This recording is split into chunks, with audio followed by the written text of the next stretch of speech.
Hello lovely people. सो कैसे हो आप सब? उम्मीद करती हूँ आप सब बहुत अच्छे होंगे। सो चलिए आज के वीडियो के बारे में हम डिस्कस करते हैं। मैं स्पेशली ये वीडियो बनाने वाली हूँ उन लोगों के लिए जो अपनी प्रिपरेशन पहले घर से स्टार्ट करना चाहते हैं and then they want to go to academy and start the preparation. So basically I will talk about my experience कि मैंने कैसे अपनी OET जर्नी स्टार्ट की थी एंड कैसे क्रैक किया मैंने अपना एग्ज़ाम, क्योंकि आई बिलीव कि हम एक दूसरों के एक्सपीरियंसेस से सीखते हैं। सो चलिए without wasting much time start करते हैं इस video. Man, I'm in London, Brixton, Camden, sipping a can with a spliff in my hand. London is busy, the city is tricky, the city is cold. सो सबसे पहले मैंने जो अपनी OET की journey start की थी वो ये थी कि जैसे मैंने अपनी प्रीवियस वीडियो में बताया कि जब मैंने स्टार्ट किया तो मेरे 5000 डूब गए थे, मेरा लॉस हो गया था। तब मैंने अपने आप को थोड़ा सा काम डाउन किया एंड मैंने सोचा कि मैं कहाँ गलत जा रही हूँ। एंड मैंने जैसे अपनी वीडियो में बताया मैंने वैसे ही किया। मैंने रिक्वेस्ट किया था डेमो के लिए एंड मुझे उनकी क्लासेस सही लगी, देन मैंने ज्वाइन किया। सो गाइस, ये मेरा पर्सनल एक्सपीरियंस है। मैं मानती हूँ कोई आपको सिखाने वाला होना बहुत ज़रूरी है, teacher is very important, but मैं बोलूँगी अकेडमी आपको 20 या 30% दे सकते हैं, 70% इज़ योर ओन एफर्ट। ठीक है, आपको चीज़ें समझाई जा सकती है बट आपको अपने दिमाग में उतारना खुद है। तो मुझे ऐसा लगता है कि 70% हमारा ये खुद का एफर्ट होता है, ये मेरा पर्सनल मानना है।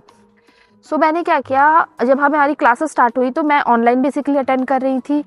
सो उस समय मैंने देखा कि अलग अलग लोग ना अलग अलग जगहों से, मतलब लाइक दिल्ली से, कर्नाटका से एंड देन साउथ नॉर्थ, सब जगह से, अलग अलग जगह से लोग वहाँ पे क्लासेस अटेंड कर रहे थे ऑनलाइन। सो हमारे टीचर ने एक बहुत अच्छी चीज़ की थी, उन्होंने हमें ना ग्रुप में डिवाइड कर दिया था। वो हमें ऑनलाइन स्पीकिंग सेशन में भेज देते होते थे जहाँ पे हमें कुछ नहीं करना था, बस नॉर्मली कुछ OET से लेना देना नहीं था, नॉर्मली 10-15 मिनट बस बात करनी थी। एंड उस पर क्या हुआ ना, हम ऐसे ही 3-4 लोग मिले। So we decided why not to form a group. So ये हमारे सर का भी आइडिया था कि आप एक ग्रुप फॉर्म करो, क्योंकि मैं आपको सिर्फ 1 घंटे की या 2 घंटे की क्लास दे रहा हूँ, बाकी जो टाइम है आपका खुद है, उसमें निकाल के स्टार्ट प्रैक्टिसिंग थिंग्स। सो हमने वो ग्रुप फॉर्म किया। हमारे ग्रुप में 5 लड़कियां थी, मोस्टली हम 3 नॉर्थ की थी एंड 2 साउथ की थी।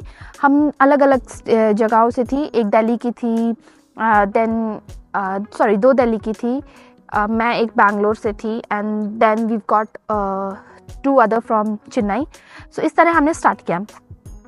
हमने अपना ग्रुप खुद बनाया, ये सब चीज़ें हमें किसी ने सिखाई नहीं, हमने खुद किया। हमने एक अपना ग्रुप बनाया OET करके एंड देन उस ग्रुप में हमने खुद डिस्कस किया। इवन क्लासेस होने के बाद भी हम आते थे एक साथ रात में, क्योंकि कुछ 2 लड़कियां काम भी शिफ्ट भी कर रही थी, तो हम आते थे रात में एक साथ and then we started talking about the OET। तो ऐसा क्या होता था ना कि जब कोई स्पीकिंग टॉपिक होता था, तो कोई जब स्पीकिंग कर रहा है तो हम बाकी सब ना नोट्स लिखते थे कि इसने कहाँ मिस्टेक की, हम उसे बीच में इंटरप्ट नहीं करते थे और हम नोट्स लिखते थे अपने अपने मोबाइल्स में कि कहाँ, और फिर हम वो कमेंट्स को ना ग्रुप में पोस्ट करते थे, तो जो स्पीकिंग कर रहा वो देख पाता था, तो फिर उसे रियलाइज होता था अच्छा मैंने यहाँ पे मिस्टेक की है। फिर वैसा ही हमने क्या किया ना, हमारे ग्रुप में एक लड़की थी जिसका नाम शरण्या था। She was very good in writing, उसे हमेशा A+ मिल रहे थे। और तो हमने क्या किया कि Sharanya started checking our papers. तो हम राइटिंग करते होते थे, हम बहुत सारे लेटर्स ना लिखते होते थे, बहुत सारी राइटिंग्स करते होते थे। शरण्या हमारा चेक करती थी, हम उसका चेक करते थे। हम पता है एक दूसरे को अपने पेपर्स देते थे चेक करने के लिए और उनके स्ट्रक्चर्ड फीडबैक को हम पॉजिटिवली लेते थे। एंड हमने रियलाइज़ किया कि हमने जस्ट ये 1-2 बार किया एंड हमने रियलाइज़ किया सच में हमारी राइटिंग इम्प्रूव हो रही है। फिर स्पीकिंग में हमने अपने ग्रुप में एक बनाया कि लिसनिंग के पेपर्स ये चेक करेगा।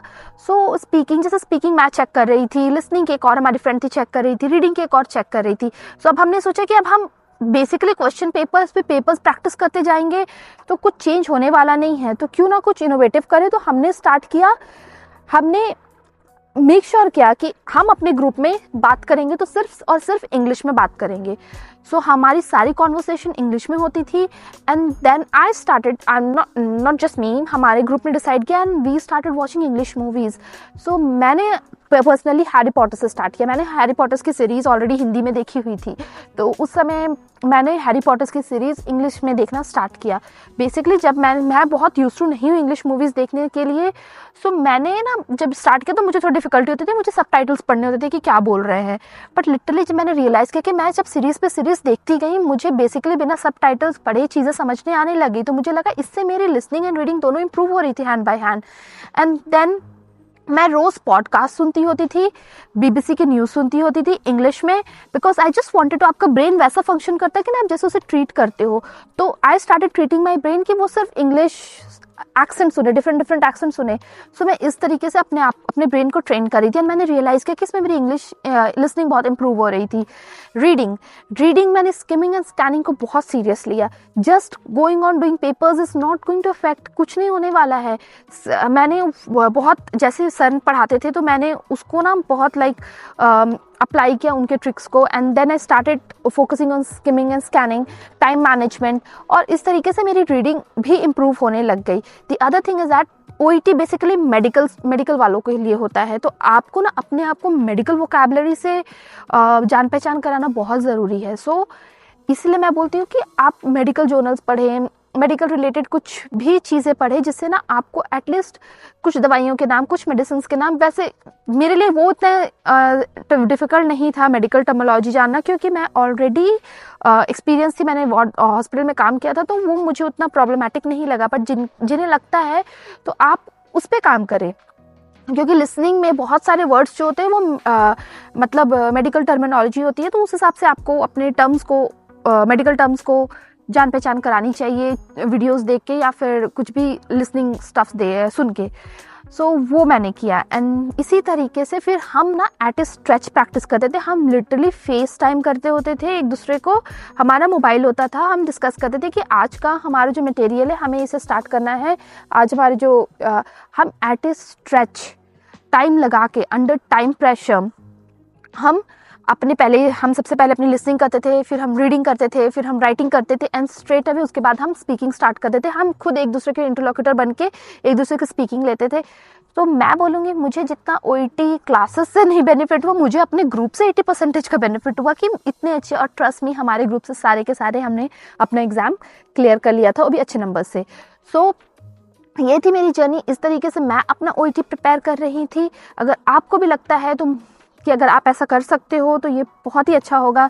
So try the small tips and tricks कि आप कर सकते हो। ट्रिक्स नाम की ना कोई चीज़ नहीं होती, मुझे ऐसा लगता है। It's all your effort, and जो आपके टीचर सिखाते, जो टिप्स सिखाते हैं आप उसे फॉलो करते हो, क्योंकि पता है सक्सेस के लिए कोई शॉर्टकट नहीं होता है। You always have to go through a hard way. So यही थी मेरी छोटी सी स्टोरी, कैसे मैंने अपना OET क्लियर किया। अगर आपको कुछ डाउट्स है तो आप मुझे ज़रूर पूछ सकते हो।